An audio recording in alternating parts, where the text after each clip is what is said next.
हाँ जी, रेडी।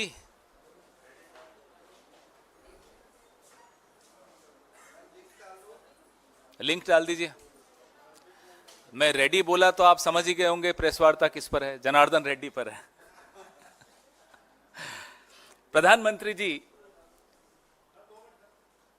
फिर रुक जाऊं?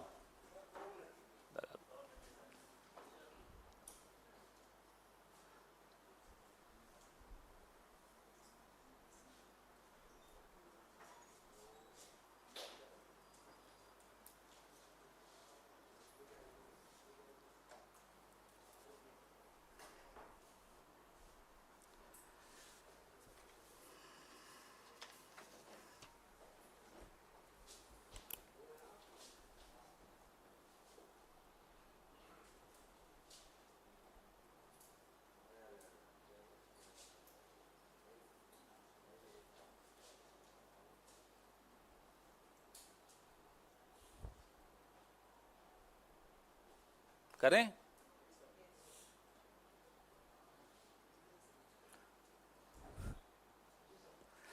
प्रधानमंत्री जी अक्सर कहते हैं कि मित्रों, मैं जनता जनार्दन के लिए अपने आप को खपा रहा हूं। जनता के लिए खपते हुए तो नहीं दिखते, जनार्दन के लिए खपते हुए जरूर दिख रहे हैं। उस व्यक्ति का नाम है जनार्दन रेड्डी।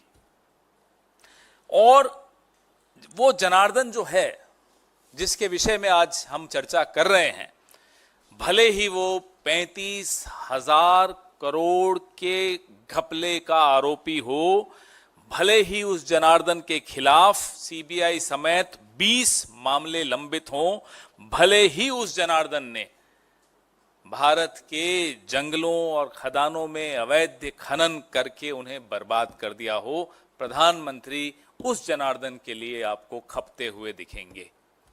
उसका नाम है जनार्दन रेड्डी।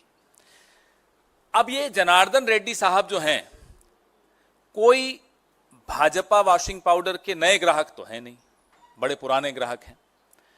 लेकिन इस हफ्ते फिर से उन्होंने इस वॉशिंग पाउडर की सब्सक्रिप्शन को रिन्यू किया ताकि वो सारे दाग धो सके। ये वो जनार्दन रेड्डी हैं जिनके विषय में एक जज ने कहा था कि इन्होंने मुझे 40 करोड़ रुपए रिश्वत की पेशकश की थी बेल लेने के लिए। ये वो जनार्दन रेड्डी हैं जिनको न्यायालय ने बेल्लारी से तड़ी पार किया हुआ है। वो जनार्दन रेड्डी गृह मंत्री के साथ खड़े होकर कल मुस्कुरा रहे थे, तो तस्वीरें हमने देखी। बेल्लारी बंधु, आप पत्रकार हैं, पिछले 2-2.5 दशक से ये नाम आप सुन रहे हैं। हम राजनीति के छात्र हैं, हम भी पिछले 3 दशक से ये नाम सुन रहे हैं। बेल्लारी बंधुओं के नाम से ये कुख्यात गैंग है। ये भाजपा का बड़ा पुराना साथी है।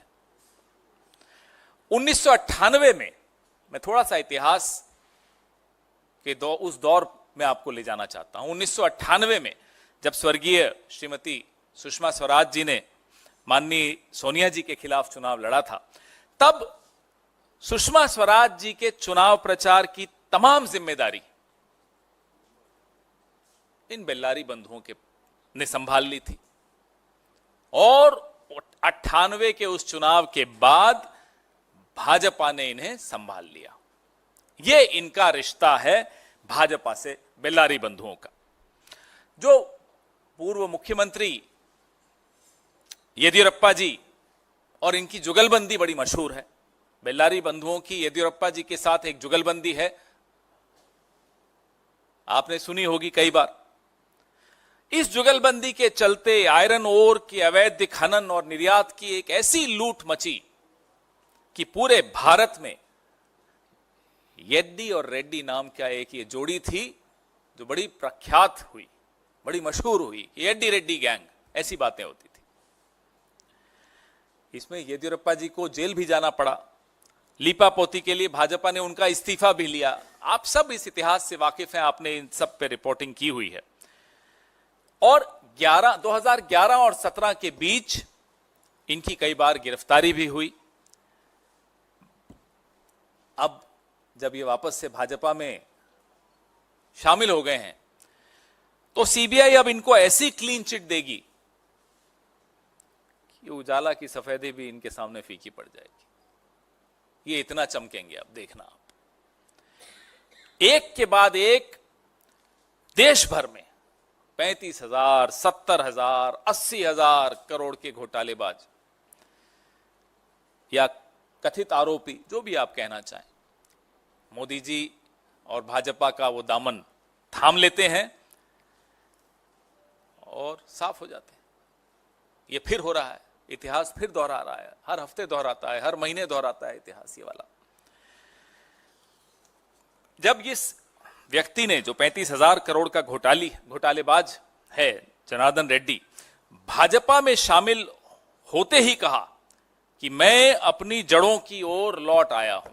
अब आप खुद समझ लीजिए कि इस देश में भ्रष्टाचार की जड़ कहां है और कौन है।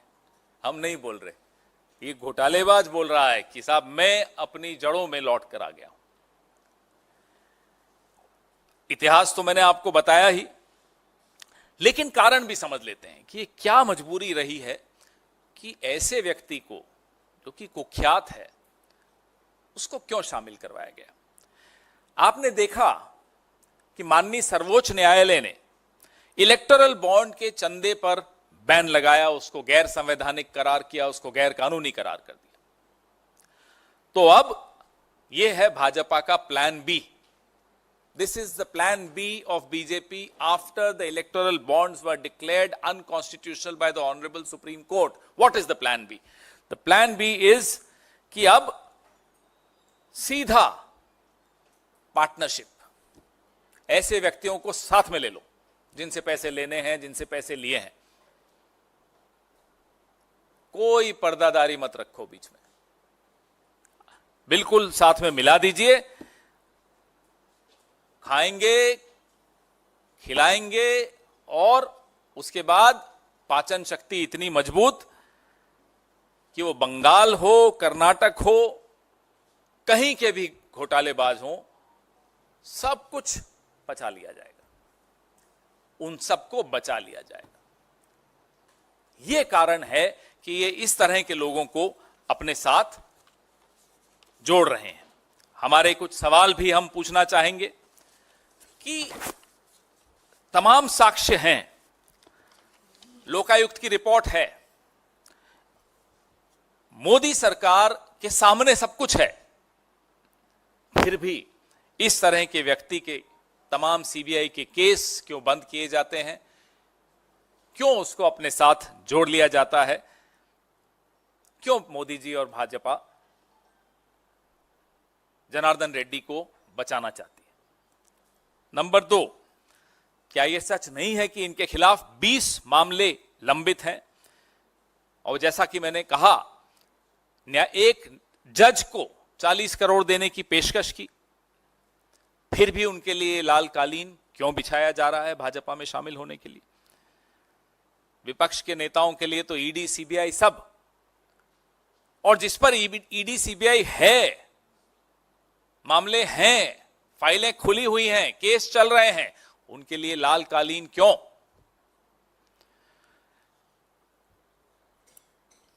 जो आपके बड़े बड़े दावे हैं भ्रष्टाचार को खत्म करने के, क्या इस एक कदम से, और ऐसे अनेक कदम उठाए हैं, ऐसा नहीं कि सिर्फ एक कदम उठाया, इन कदमों से क्या आप वो दावों को पूरी तरह से खोखला नहीं करार कर रहे? ये हमारे आपसे सवाल है। अब आप सवाल पूछिए, आपको संजीव जी थोड़ी देर में प्रेस रिलीज के साथ तमाम एनेक्शर्स, और ये वो एनेक्शर्स हैं जिसमें सीबीआई ने कैसे पीई और उसके बाद कैसे कर्नाटक की सरकार ने क्या एक्शन लिया जब हमारी सरकार थी, और जब मोदी जी की सरकार केंद्र में बनी तो कैसे इनको बचाया गया। ये तमाम जानकारियां आपको हम साझा आपके साथ कर रहे हैं। आपके सवाल।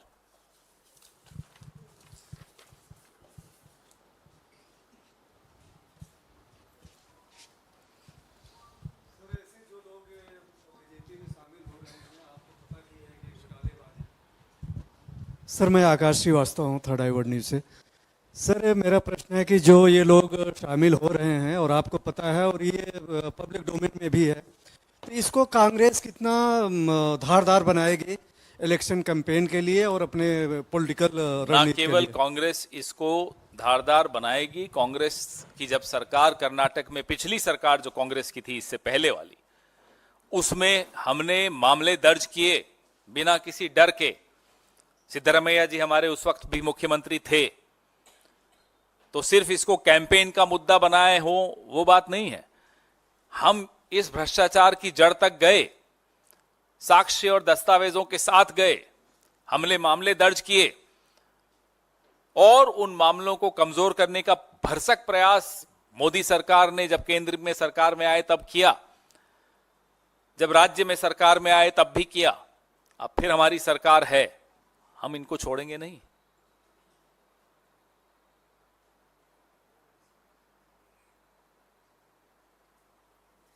बस एक ही सवाल रेड्डी साहब पर।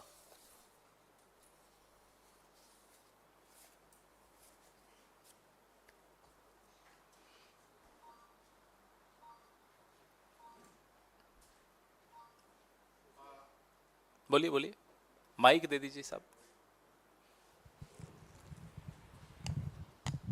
हाँ नमस्कार, मैं संदीप हूँ वर्तमान न्यूज़पेपर से। जैसे ये जनार्दन रेड्डी है और बंगाल में शुभेंदु अधिकारी है, जो भी जिनके ऊपर आरोप लगते हैं, तो बीजेपी इन लोगों को शामिल जब कर रहा है तो ये तो एक तरीका से कांग्रेस को सुविधा ही पहुंचा रहे हैं, क्योंकि इलेक्शन कैंपेन में आप ये सामने ला सकते हैं। देखिए, इन्हें अभी चिंता है कि इस आने वाले चुनाव में एक तो इलेक्टोरल बॉन्ड्स पे पाबंदी लग गई, एक चिंता उनकी ये है। दूसरा, ये जो साहब हैं जनार्दन रेड्डी साहब, इनके पास भाजपा के कई नेताओं की क्या क्या जानकारियां हैं, ये भी एक चिंता इनको है। कोई मजाक की बात नहीं है कि पिछले विधानसभा चुनाव में इनकी, तब ये एक छोटा सा दल चलाते थे जनार्दन रेड्डी जी, जिस दल का कल विलय किया भाजपा में, 8 सीटें उनको दे दी थी। कुछ दबाव है, कुछ कारण हैं, तो उन दबावों के चलते, उन कारणों के चलते, बिना किसी लोक लाज के भय के ये उनसे अपना विलय कर रहे हैं, उनको अपने परिवार का हिस्सा बना रहे हैं। वो मोदी का परिवार आजकल ट्रेंड चल रहा है ना, ये मोदी का परिवार आपको दिखा रहे हैं हम आपको।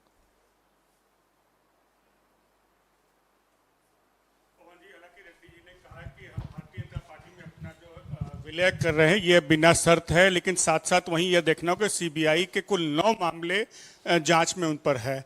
तो क्या ये शर्त, जो बिना शर्त की बात कहते हैं, यही शर्त तो नहीं है 9 जो मुकदमे सीबीआई के हैं? ये शर्त नहीं, ये सर्फ है, सब कुछ साफ हो जाएगा, देखते जाइए आप। लेकिन हाँ, अब समय कम बचा है। अब इन 2-2.5 महीनों में तो सीबीआई क्या कर लेगी, नई सरकार जब आएगी देखिए, फिर हम थोड़ा ही छोड़ेंगे।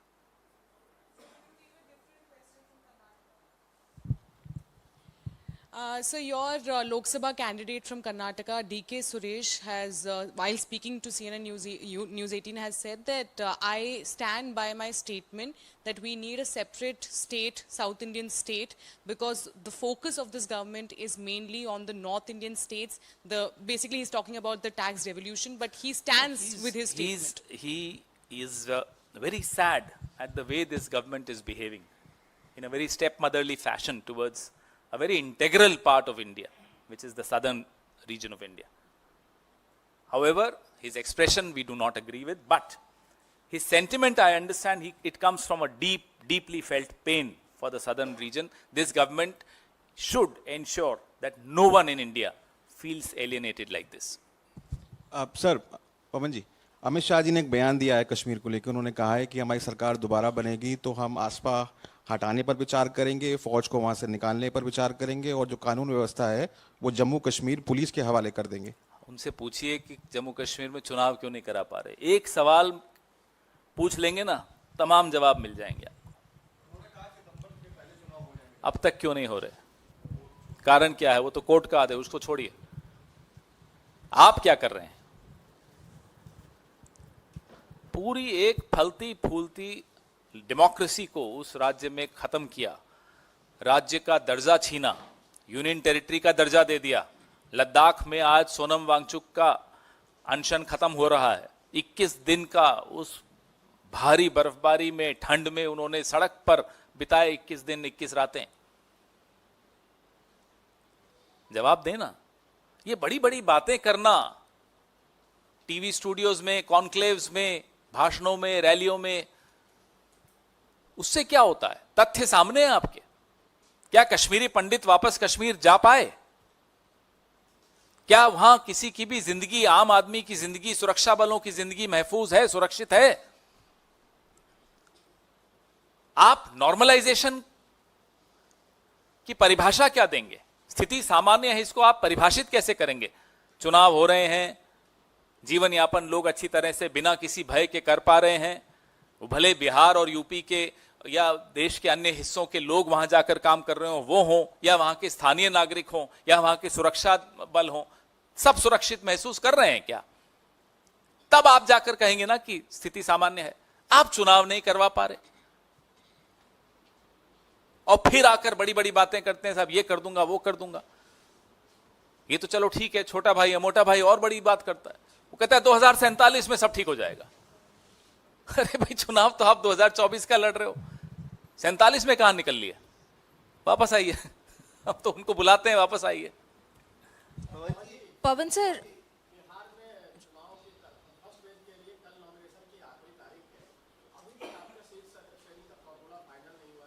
सब हो रहा है, सब हो रहा है, सारी सब नहीं, कोई सरेंडर न। देखिए, आपस में जब दोस्ती होती है, भाईचारा होता है, तो ना कोई सरेंडर और इस तरह की शब्द आते नहीं है बीच में। पवन जी, एक सवाल सही है। नहीं, प्रक्रिया चल रही है, समाप्ति की ओर है, सब कुछ आपके सामने आ जाएगा।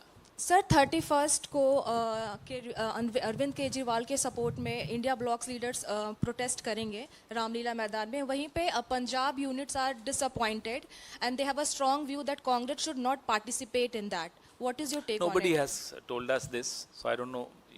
You must be in touch with some people, but our own state unit is absolutely clear about it, that there is an alliance in Delhi and in some other parts of the country, but there is no alliance with them in Punjab. And I think there is absolute clarity in our minds whether it's the national unit of the party or the state unit of the party. Sir Pavan ji, मेरा सवाल वही था। पंजाब से कल आपके sitting सांसद Ravneet Singh Bittu BJP में शामिल हो गए। राहुल गांधी ने काफी प्रमोट किया था। पहले वो यूथ कांग्रेस के अध्यक्ष बने थे जब चुनाव के जरिए जीत के आए थे। उनसे कितना पूछिए साहब क्यों डिसअपॉइंटिंग गए है? हैं? हमसे क्यों पूछ रहे हैं? जो गया उनसे पूछिए, हमें बता थोड़ी गए कि मैं इसलिए जा रहा हूं। तो आपको उन्हीं से पूछना पड़ेगा साहब क्यों गए, और उनसे पूछिए जिन्होंने उन्हें लिया, साहब आपने क्यों लिया। इसमें हम तो कहीं आते नहीं हैं। Sir, Delhi LG, while speaking to Times Now, has said that we won't let the Delhi government to function from jail. We won't let it happen. So, is it an indication on the part of Delhi as Lieutenant Governor? What is your reaction Well, to ask that? the Lieutenant Governor. No, But as far as legal luminaries are concerned, they have been very clear about it that he can.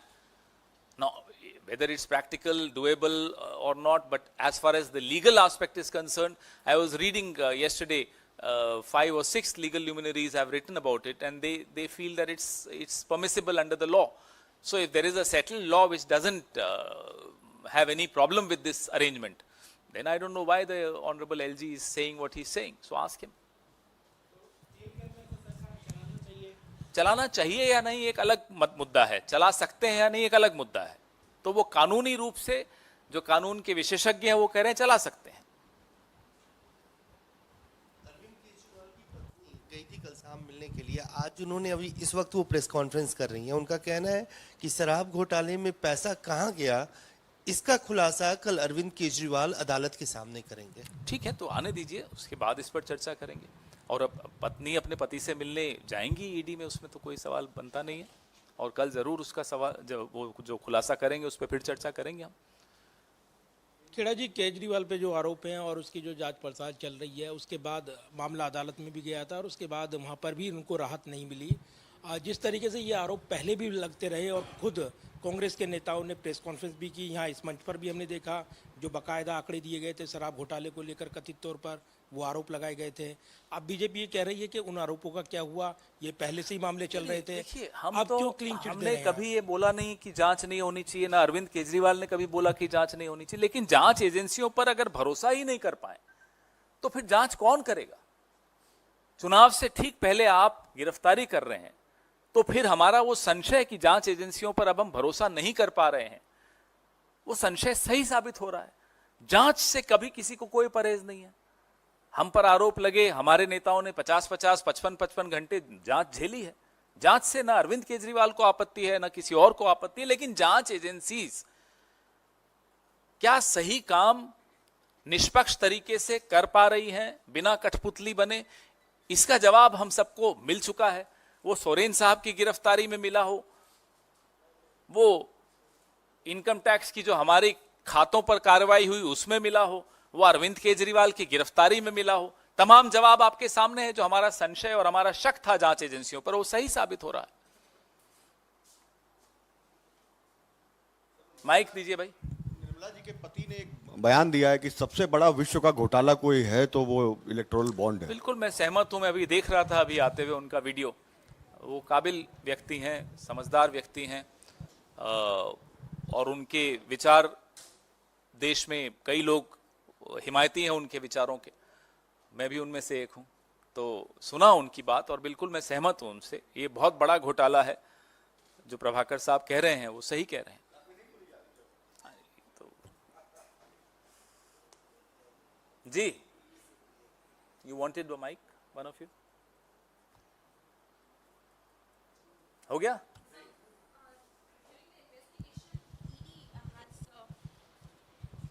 ED has informed that 2 phones have been found from Arvind Kejriwal's residence, but he is not ready to share the password, and because it is very much important to investigate into this entire matter, but he is not cooperating in that manner. So what's your reaction to that? As I said, why would anyone trust these agencies with your phones or with anyone? These agencies unfortunately have lost their credibility and their trust and the confidence people had in these agencies. So I don't blame anyone if people don't want to part with their passwords, and under the law he is absolutely in his rights.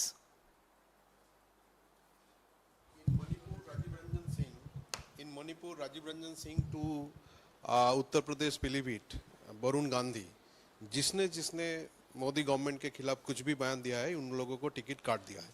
इसका ऊपर आपका reaction? और second है ममता बनर्जी के खिलाफ बंगाल का BJP candidate and farmer BJP state president Dilip Ghosh ने कुछ बहुत उल्टा ही बयान भद्दी दिया। टिप्पणी की। इस तरह की टिप्पणियां नहीं करनी चाहिए। राजनीति में एक शुचिता का एक स्थान हमेशा रहना चाहिए। जिसने भी प्रधानमंत्री जी का विरोध किया हो, वो अगर किसी और दल का है तो उसके खिलाफ तमाम केसेस खोल दिए जाते हैं, षड्यंत्र रचे जाते हैं, हवाई जहाजों से उतार दिया जाता है, 50-50 घंटे ईडी के सामने बैठा दिया जाता है, लोकसभा की सदस्यता रद्द कर दी जाती है, बंगला छीन लिया जाता है और अनर्गल आरोप लगाए जाते हैं। और अगर वो उनकी पार्टी के भीतर हो तो उसकी टिकट काट दी जाती है, उसको पद से बाहर कर दिया जाता है। ऐसे अनेक उदाहरण आपको मिलेंगे। कहीं कहीं लोकतंत्र में विश्वास मोदी जी का शायद कभी इतना भी विश्वास नहीं रहा हो लोकतंत्र। मुंबई में उत्तर पश्चिम सीट शिवसेना को देने से आपके वरिष्ठ नेता है संजय निरुपम, वो नाराज चल रहे हैं। अभी मुंबई में उनका प्रेस कॉन्फ्रेंस चल रहा है और वो खुले तौर पर ये कह रहे हैं कि ये जो फैसला कांग्रेस ने लिया है ये कांग्रेस को दफन कर देगा मुंबई में, और उनके पास कई विकल्प खुले हुए हैं। एक तरह से धमकी दे रहे हैं कि वो दूसरी पार्टी मैंने में अभी चले देखा जाएंगे। नहीं, मैं उनकी प्रेस वार्ता देख लूं, उसके बाद इस पर चर्चा करें। धन्यवाद। मेरे को एक मीटिंग में भागना है, तो जो भी सवाल हो अभी पूछ लीजिए, मैं रुकूंगा नहीं। I have to run, I have war room में जाना है। देखा ही नहीं मैंने, तो अभी क्या करें? मैंने देखा ही नहीं ना, मैं सिर्फ